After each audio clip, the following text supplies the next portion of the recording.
Solo trip to Catanduanes, kaso may balitang may LPA na posibleng maging bagyo. Huling nakita itong LPA sa layong 340 kilometers silangan huyan ng Vera, Catanduanes. Habang nasa plane, nasilayan ko si Mayon. Pero shy type siya ngayon. Nagtatago sa ulap. Introvert din siguro. Paglanding sa Virac, biglang maaraw. Thank you universe, manifesting worked. First stop, Twin Rock Beach. Clean beach, kalmado. Walang toxic. Parang dream version ng open space mo sa office. Chill stop sa Maribina Falls. Kung gusto mong maligo, ice cold ang tubig, parang reality check pero masarap. Next, Bato Church. Isa sa mga pinakamatandang simbahan sa Catanduanes. Stone walls na nakasurvive ng ilang bagyo. Just like me after every sprint demo.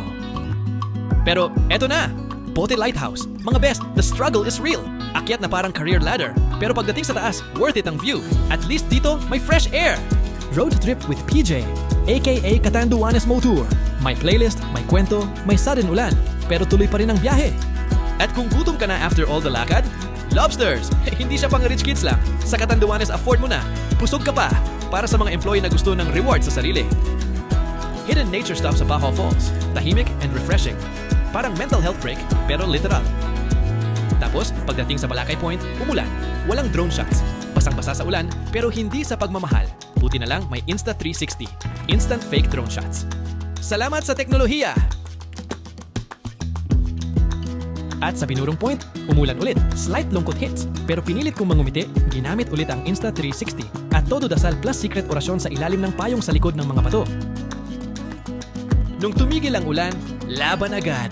This is my chance para sa pangmalakasang drone shots. Nagbida-bida na ang main character, parang sa office pag nandyan ang boss.